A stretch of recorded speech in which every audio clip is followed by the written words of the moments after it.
The issue of reopening schools in the fall has become a nationwide debate and will impact millions of children and families across the country. Teachers in Los Angeles and San Francisco have successfully fought against the reopening of schools in person for the upcoming year, and both cities will transition to online-only classes because teachers say to open now would be premature and unsafe for school staff and students alike. We're happy to speak with Frank Lara, an elementary school teacher and executive board member of the United Educators of San Francisco. Thanks for joining us, Frank. Thanks for having me on. Of mainstream media coverage on this issue of school reopenings during the pandemic frames this as a major point of contention between teachers and parents. And of course, it's true that many parents fear that if their kids stay home, they can't get back to work or they can't work with full capacity and are facing a lot of economic distress as a result.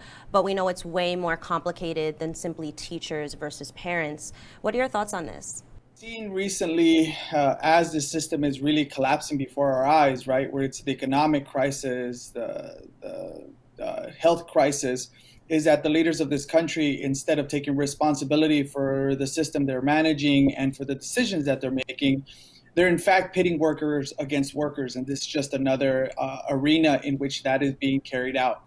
So educators and families are very much united. And I know that myself from my experience, the vast majority of families support their educators by giving them materials, by working alongside us to educate their families. We all want what's best for our students. So we need to have that partnership, and we're trained in that way.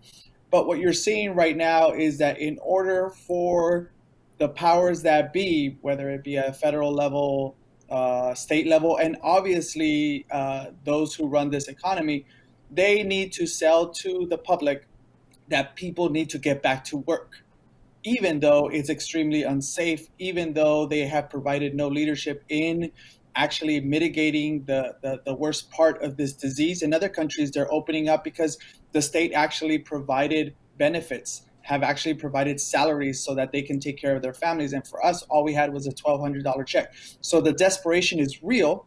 But instead of saying, well, that means that the state should then be providing the benefits, providing the safe environment for us to thrive, they're pitting worker against worker. So pretty much we're fighting over the crumbs. It's a very real scenario where we are being asked as educators to go back into an unsafe environment where we know our families will be in danger, our students will be in danger, our staff will be in danger, but it's kind of being rammed through our throats because the leaderships, either the supposed friendly leadership, don't want to risk their career in having to make the tough decision of actually striking or boycotting decisions from the federal government, or in the case of the federal government, which is kind of a useless institution that is overtly for the rich, overtly for the wealthy, is just unwilling to bail out the people.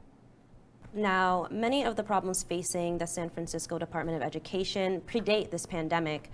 I remember seeing last year a really stunning article on a study that the city's housing is so expensive. The study found that the city's housing is so expensive that a new teacher would not be able to pay for the median apartment, even if they put their entire salary to the rent.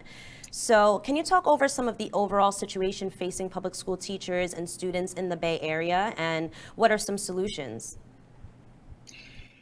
Well, I'm glad you point that out, because I think that's what really we've been trying to highlight, is that this struggle has been happening. The inequality existed before this crisis. This crisis is really just a bottoming out of the little that we were fighting for. So the Red for Ed movement, the strikes that were happening in the 2018-2019 school year throughout the country, mostly in states that did not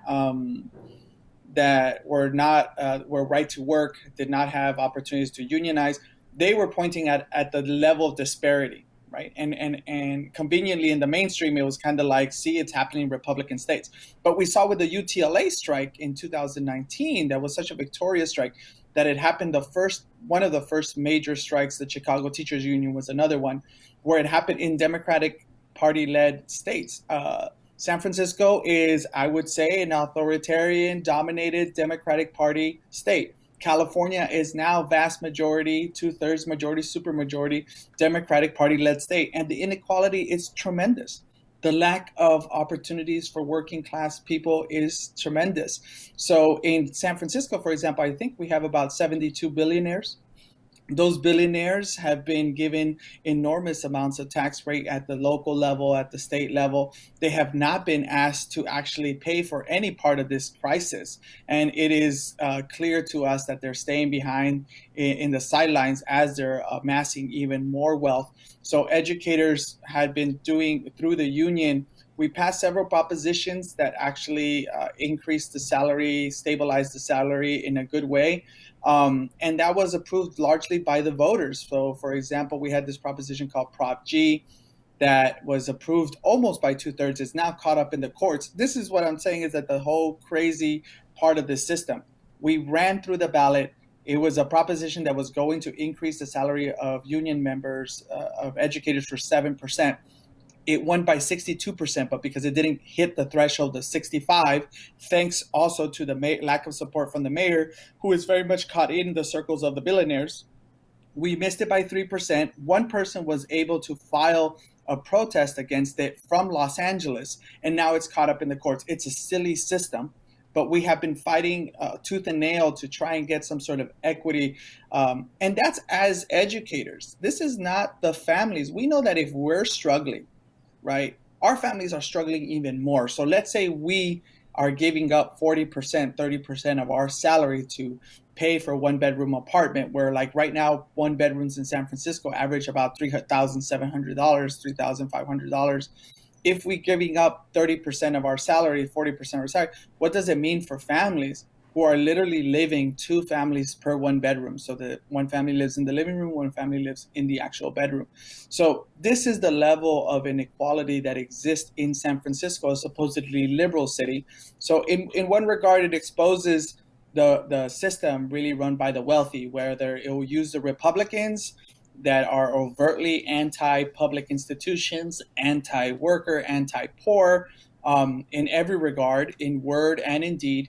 And then you have the Democrats who are also anti-worker in action. They speak very nice words and very flowery language, that they respect the educators, they respect the institutions, but will not fund them because their big donors are the same people who fund Republicans. So that's the contradiction. And I think the importance is that thanks to unionizing, thanks to uniting with families, we were able to start seeing a move towards refunding public education.